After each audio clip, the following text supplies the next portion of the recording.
Hello, hi, good morning, everybody. As I told you before, that behind every lesson there is a poem. So, as you know that we have read two stories in chapter third. Number one, first flight of a seagull, and second story was first flight of a pilot. And as I told that behind every lesson there is a poem. So as we read two stories here, so we have to read two poems as well. So first poem we have read yesterday. It was about the voice and recognition of animals, and the second poem is today. We are going to teach. We are going to enjoy together. It's named the ball poem. So in this poem, a boy loses a ball. He's very upset, and he doesn't know the experience of losing something in life. So poet is observing him very closely, and he doesn't want to interrupt him. The poet doesn't want to interrupt the boy. He says that there are another many balls, but they are no have prices. They are priceless before the boy, because his gathering experience of losing what everyone feels when he or she lose something in their lives, and it is the boy's first experience to lose something. So poet doesn't want to interrupt him. So कहानी है एक छोटे लड़के के बारे में. छोटा सा बच्चा है जो अपनी बॉल से खेल रहा है. वो is playing with his ball, और जैसा मैंने अभी बताया कि उसकी बॉल पानी में चली जाती है, खो जाती है. तो जो पोएट है जिनका नाम है जॉन बैरीमैन, वो उस बच्चे को टोकते नहीं हैं, क्योंकि बच्चे ने बहुत सारा दुख देखा है. दुख ने बच्चे को पूरी तरह से जकड़ लिया है, पकड़ लिया है, और पोइट उसको ऑब्जर्व कर रहे हैं, बड़ी गौर से देखते हैं, और वह चाह रहे हैं कि मैं इसे इंटरप्ट ना करूं, बीच में ना टोकूं, क्योंकि अगर मैं इसे दूसरी बॉल दिलवा भी दूंगा तो ये एक चीज़ खो देगा. क्योंकि बॉल और पैसे तो बाहरी चीज़ हैं, लेकिन जो उसके अंदर चल रहा है, जो उसका एटर्नल एक्सपीरियंस है, having ball, having losing something, किसी चीज़ को खोने को लेकर या किसी बॉल को लेकर, वो उसको सीखना है. क्योंकि ज़िंदगी में उसे बहुत सारी चीज़ें पोजेस करनी है, बहुत सारी चीज़ें उसको ख़रीदनी है, अपने अधिकार में लेनी है, बहुत सारी उसको गंवानी भी है. तो ज़िंदगी में घाटा नफ़ा चलता रहता है. इसलिए वह पोएट चाह रहे हैं, जॉन बेरीमैन चाहते हैं कि मैं उस लड़के को यह सिखा दूं कि ज़िंदगी में जब कोई चीज़ खोती है तो हम खुद को फिर से रिकवर कैसे कर पाते हैं, फिर से अपने आप को वापस खड़ा कैसे कर पाते हैं उसी सिचुएशन में, उसी स्थिति में जैसे हम थे. तो as you know that it is the first experience of the boy of losing something. Poem देख लेते हैं. A boy loses a ball. He is very upset. A ball doesn't cost much, nor is difficult to buy another ball. एक लड़के की ball खो जाती है और वह बड़ा ही अपसेट है, दुखी है. बॉल का कोई कीमत नहीं होता, लेकिन और ना ही दूसरी बॉल खरीदनी कोई इतनी डिफ़िकल्ट बात है. Why then is the boy so upset? फिर लड़का इतना दुखी क्यों होता है? Read the poem to see what the poet thinks has been lost and what the boy has to learn from the experience of losing something. इस poem को पढ़िए यह जानने के लिए कि कवि क्या सोचता है कि लड़के ने क्या खोया है. बॉल के साथ साथ उसने और क्या खो दिया है, और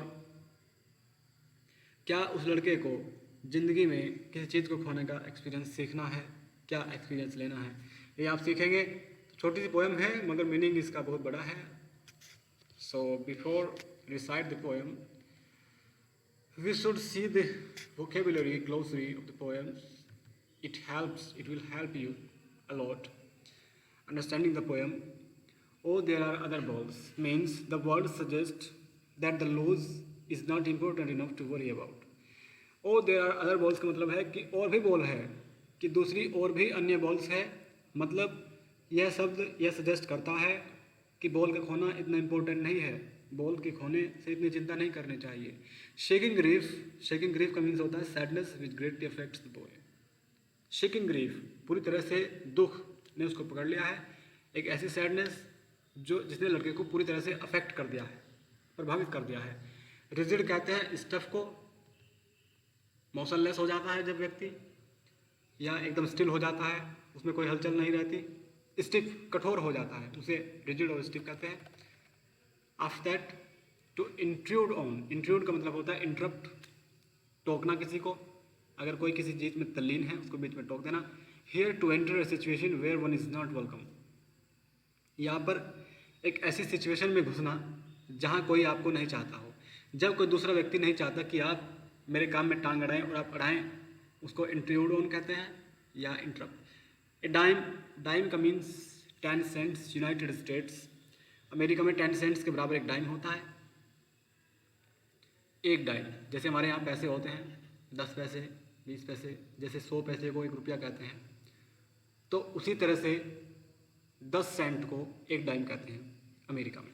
अब डिस्परेट होपलेस, डिस्परेट का मतलब आपको पता है, होपलेस भी कहते हैं और डिसअपॉइंट कहते हैं, निराश हिंदी में कहते हैं। एपिस्टेमोलॉजी ऑफ लॉस, एपिस्टेमोलॉजी का मीन्स पहले समझ लेते हैं। The Greek word episteme means knowledge, ये ग्रीक वर्ड है, एपिस्टेम से बना है जिसका मतलब नॉलेज होता है। It comes from a word meaning to understand, to know. Epistemology is the study of the nature of knowledge itself. इसका मतलब क्या होता है कि नॉलेज ज्ञान या समझ या रियलाइजेशन की चीज़ को अनुभव करना, उसको रियलाइज करना। तो एपिस्टेमोलॉजी ऑफ लॉस यानी दुख का अनुभव करना, दुख को समझना, दुख की अंडरस्टैंडिंग, खोने की, नुकसान की अंडरस्टैंडिंग, कि जब कोई चीज़ खोते हैं तो हम कैसे रियलाइजेशन करते हैं, हमें कैसा लगता है, कैसा अनुभव करते हैं, उसको एपिस्टेमोलॉजी ऑफ लॉस कहते हैं। तो ठीक है, ये ग्लोसरी हमने देखी, अब आपको ये पोएम को पढ़ने में बहुत ज़्यादा हेल्प करेगी। सो पोएम स्टार्ट करते हैं। Let's start the poem. What is the boy now who has lost his ball? What is he to do? I sight go merrily bouncing down the street and then merrily over. There it is in the water. कवि देख रहे हैं लड़के को जिनका नाम क्या है, जॉन बेरीमैन है। बच्चों, कवि का नाम याद रखना बहुत इंपॉर्टेंट होता है। It is very important to remember the poet's name. प्रश्न पूछा जाएगा, इससे रिलेटेड प्रश्न पूछा जाएगा, याद रखना है बात। एक्सप्लेनेशन आ जाती है, रेफरेंस आ जाते हैं, उसमें पोएट का नाम बहुत इंपॉर्टेंट होता है। साथ साथ पोएम का भी, कि ये लाइंस कौन सी पोएम से ली गई हैं, क्या पोएट का नाम है। खैर पॉइंट पे आते हैं कि कवि कहते हैं, जॉन बेरीमैन कहते हैं कि वह लड़का अब क्या करे, वह लड़का अब क्या करे जिसने अपनी बॉल खो दी है। Who has lost his ball, what is to do, अब वह क्या करे, उसको क्या करना है। आई सा इट, कवि कहते हैं मैंने देखी है, मैंने इसको, मैंने इस बॉल को जाते हुए देखा है। मैरिली, खुशी से नाचते हुए, खुशी से उछलते कूदते हुए। पहले बॉल खुशी से उस बच्चे से उछल रही थी, उछलती फिर डाउन द स्ट्रीट, फिर गली तक जाती है, और फिर गली के बाद उछलती हुई कहाँ चली जाती है, there it is in the water, फिर जाकर पानी में गिर जाती है। कवि के सामने, उस बच्चे के सामने, दोनों के सामने ऐसा होता है। कवि वहाँ बैठे हैं, उसको देख रहे हैं। नो यूज टू से oh there are other balls, ऐसा कहने का कोई यूज़ नहीं है। उस बच्चे को यह कहना कि और बॉल है, बॉल इतनी कीमती नहीं है, तुम दूसरी बॉल ले सकते हो बेटा, उसको यह कहना एकदम यूजलेस है, उसका कोई यूज़ नहीं है। नो यूज़ टू से, ऐसा कहना उस लड़के को बिल्कुल बेकार है, किसी यूज़ का नहीं है, कि और भी बॉल्स हैं, आप दूसरी बॉल्स ले सकते हो। ऐसा कहना बेकार क्यों है? Because an ultimate shaking grief fixes the boy as he stands rigid trembling, staring down all his young days into the harbor where his ball went. जो अल्टीमेट शेकिंग ग्रीफ है, एक ऐसा दुख, अल्टीमेट यानी जो बिल्कुल अंत का, बिल्कुल लास्ट का, जिससे ज़्यादा दुख हो ही नहीं सकता। वो क्लाइमेक्स है दुख का, वो ग्रीफ का क्लाइमेक्स है, चरम सीमा है। जितना दुख हो नहीं सकता, जिससे ज़्यादा आगे बढ़ नहीं सकता, वो लास्ट, बिल्कुल लास्ट बॉर्डर दुख की। तो अल्टीमेट शेकिंग ग्रीफ यानी एक अनंत दुख, बहुत ज़्यादा दुख। ग्रीफ यानी दुख। फिक्स द बॉय, लड़के को वहीं फिक्स कर दिया है, लड़के को पकड़ लिया है उस दुख ने, वहीं पे जकड़ लिया है, वहीं फिक्स कर दिया है। लड़का हाथ पैर ना हिला सका, उसे इतना दुख हुआ है जब उसकी बॉल गिरी है कि वह बिल्कुल still, without moving his limbs and his legs and his hands, he stands there without getting an action. कोई एक्शन लिए बिना वहीं आराम से खड़ा हो गया है। उसे दुख ने पकड़ लिया है, बहुत गहरे दुख ने। एज ही स्टैंड रिजिड, बताया वह वहीं खड़ा रह गया है, एकदम कठोर, बिना हिले चले। ट्रेम्बलिंग, कांपते हुए, वह कांप रहा है, अंदर अंदर से कांप रहा है, हाथ पैर नहीं हिला पा रहा है। Steering down all his young days, वो देख रहा है, स्टेयरिंग डाउन, नीचे को आराम से देख रहा है, स्टेयरिंग तक रहा है, एक टक देख रहा है। किसको देख रहा है? All his young days into the harbour where his ball went.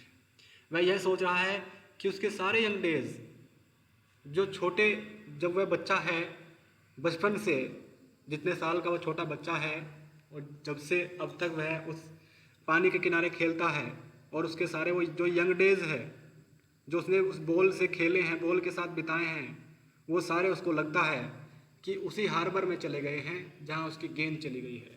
लड़का को इतना दुख हुआ है, वह समझता है कि मेरे सारे जो डेज थे, इंजॉयफुल डेज थे, वो इसी पानी में, इसी हार्बर में, इसी पानी के किनारे पर, इसी बंदरगाह में उस बॉल के साथ साथ लगता है चले गए हैं। I would not intrude on him, मैं उसको टोकूंगा नहीं। कभी कहते हैं कि मैं उसको इंट्रूड नहीं करूंगा, 2 बार कह चुके हैं। एक कि लड़के को यह बताना बेकार है कि और भी बॉल है, घबराओ नहीं, उसकी इतनी चिंता मत करो। दूसरी बार कभी कह चुके हैं कि मैं उसको टोकूंगा नहीं। A dime another ball is worthless, फिर से कह रहे हैं जो बात पहले कही थी कि ए डाइम अनदर बॉल, कि जो दूसरी बॉल है एक डाइव की आ जाएगी। मैंने आपको बताया था बेटा डाइम क्या होता है। डाइम का मतलब होता है 10 cents, 10 cents in US, United States. Okay, तो कभी उसको चाहें तो ये भी बता सकते हैं कि जो बॉल है इतनी बड़ी चीज़ नहीं है, वो एक डाइम की आ जाएगी, 10 सेंट्स की आ जाएगी अनदर बॉल। लेकिन उसको ये कहना वर्थलेस है, a dime another ball is worthless, उसको दूसरी बॉल के बारे में कहना ही बेकार है, क्योंकि उसकी जो जज्बात थे, जो फीलिंग्स थी, वह उसी बॉल पर अटक गई है। Now he senses first responsibility in a world of possessions, अब वह लड़का अपनी पहली रिस्पॉन्सिबिलिटी को अनुभव कर रहा है, पहली रिस्पॉन्सिबिलिटी को सेंसिंग कर रहा है, जो उसको इन ए वर्ल्ड ऑफ पोजेशन, जो उसके अधिकारों की दुनिया में उसको जीने हैं। अधिकारों की दुनिया में यानी पोजेशंस, अब उसको बड़ा होकर बहुत सारे अधिकार करने हैं, चीज़ें उसको खरीदनी है, अपने पास रखनी है, उन पर पोजेशन करना है। और उस पोजेशन की दुनिया में जो जिम्मेदारियां हैं, उन जिम्मेदारियों को वह लड़का अनुभव कर रहा है कि मेरी कुछ जिम्मेदारियां हैं, यह बॉल मेरी जिम्मेदारी थी और यह मुझसे छूट गई, मेरे हाथ से चली गई। People will take balls, balls will be lost always, little boy. कवि ने कहा नहीं उसको, सोच रहे हैं कि छोटे लड़के, लोग आपकी बॉल्स लेते रहेंगे, पीपल विल टेक बॉल्स, लोग आपकी बॉल लेते रहेंगे और बॉल हमेशा खोती रहेगी। छोटे लड़के, तो लोग आपकी बॉल लेते रहेंगे, आप बॉल से अपनी ज़िंदगी की कोई भी चीज़ रिप्लेस कर सकते हैं। ज़रूरी नहीं कि लोग आपकी बॉल ही लेते रहेंगे। आप हो जाते हैं 50 साल के, आप हो जाते हैं 35 साल के, तो क्या लोग आपकी बॉल लेते रहेंगे? तो क्या आप दुख जाहिर करते रहेंगे कि उसने मेरी बॉल छीन ली? नहीं, बॉल को आपको रिप्लेस करना है। समझने वाले समझ जाएंगे कि ज़िंदगी में बहुत सारे उतार चढ़ाव आते हैं। आपकी प्रिय वस्तु, बॉल को रिप्लेस कर सकते हैं अपनी प्रिय वस्तु से, जैसे बॉल लड़के की प्रिय वस्तु है, तो बहुत अजीज है उसको। तो ज़िंदगी में आपकी जो प्रिय वस्तुएं हैं, आपकी अजीज हैं, वो अगर आपसे छिन जाए तो उसके घाटे का अनुभव कैसे करना है, ये कवि बता रहे हैं कि लोग तो आपसे आपकी चीज़ें छीनते रहेंगे और हमेशा चीज़ें खोती रहेंगी, पाती रहेंगी, लेकिन आपको हिम्मत नहीं हारनी है। कवि इस तरफ इशारा करना चाहते हैं। And no one buys ball back, और फिर वापस कोई दूसरी बॉल नहीं खरीदता। एक बार कोई चीज़ खो जाती है, वह दोबारा वापस नहीं आती, ये कवि बता रहे हैं। मनी इज एक्सटर्नल, अरे धन तो बाहरी चीज़ है, धन तो बहुत बाहर की चीज़ है। से मतलब है कि जो लड़के के अंदर अनुभव हो रहा है, जिस अनुभव से वह छोटा बच्चा गुजर रहा है अपनी प्रिय वस्तु को खोकर, उसके आगे धन तो बहुत बाहर की चीज़ है। वह अनुभव तो आंतरिक है, उसके अंदर है, वह उसका है। मनी तो एक्सटर्नल है। He is learning well behind his disparate eyes the epistemology of laws, how to stand up, knowing what every man must one day know and must know many days how to stand up। ये बता रहे हैं कि वह सीख रहा है, वह अनुभव कर रहा है कि किसके पीछे से, अपनी निराश आंखों के पीछे से। Well behind his desperate eyes, अपनी डिस्परेट, अपनी निराश आंखों के पीछे से वह सीख रहा है। क्या सीख रहा है, क्या लड़का सीख रहा है? वह सीख रहा है एपिस्टेमोलॉजी ऑफ लॉस। मैंने आपको बताया था एपिस्टेमोलॉजी का मतलब कि अंडरस्टैंडिंग, रियलाइजेशन, नॉलेज। वह नॉलेज ले रहा है, वह समझ का अनुभव कर रहा है, वह समझ रहा है कि कैसे जब किसी चीज़ का लॉस होता है, वह सीख रहा है द एपिस्टेमोलॉजी ऑफ लॉस।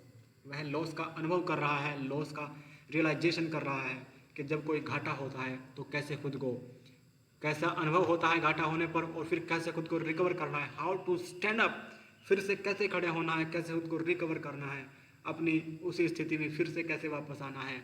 यह जानते हुए knowing what every man must one day know, यह लड़का जानने की कोशिश कर रहा है, वह जानने लग रहा है कि प्रत्येक व्यक्ति को जो बात सीखनी ही चाहिए, जो बात हर व्यक्ति को अपने जीवन में सीखनी ही चाहिए, वह लड़का अपने पहले एक्सपीरियंस के जरिए सीखने लग रहा है, जो बॉल खोई है उस बॉल के अनुभव से।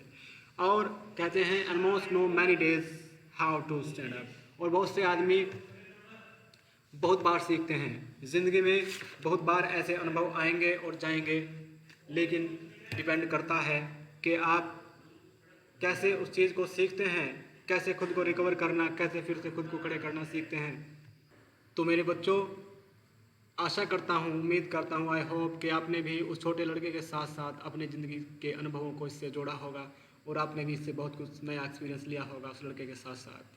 आपकी ज़िंदगी में भी बहुत से उतार चढ़ाव आए होंगे और आपने भी उनका एक्सपीरियंस लिया होगा और खुद को रिकवर करना ज़रूर सीखा होगा। तो जॉन बेरीमैन की इस पोएम को हमेशा याद रखना है, और हमें अपने ज़िंदगी में जो उतार चढ़ाव आते हैं उनका सामना इस पोएम को याद करते हुए करना है। क्योंकि एक बात ज़िंदगी में हमेशा याद रखना, जिम्मेदार व्यक्तियों को सब पूछते हैं और गैर जिम्मेदार की कोई कदर नहीं करता। जिस व्यक्ति को एक बार कोई काम सौंपा जाता है, अगर वह उसकी जिम्मेदारी समझकर उसको करता है तो वह ज़िंदगी में लंबे टाइम तक सर्वाइव कर पाता है, नहीं तो यहाँ कोई टिक नहीं पाता। तो एक तो ये पोएम है द बाल पोएम, और दूसरी पोएम है ए टाइगर इन द जू। इन दोनों प्रश्नों में से डेफिनेटली बोर्ड एग्जाम में आपको क्वेश्चन पूछे जाएंगे। आप इनके लिए तैयार रहें, मेहनत करते रहें। मैं आपको भेजता हूँ इसके क्वेश्चन आंसर, और कुछ एडिशनल क्वेश्चंस भी मैं भेजूंगा बाद में, जो बोर्ड में बहुत बार रिपीट हो चुके हैं। सो इन पोएम को बड़े ध्यान से पढ़ेंगे। खैर, thank you for listening me, and be kind to each other, and goodbye.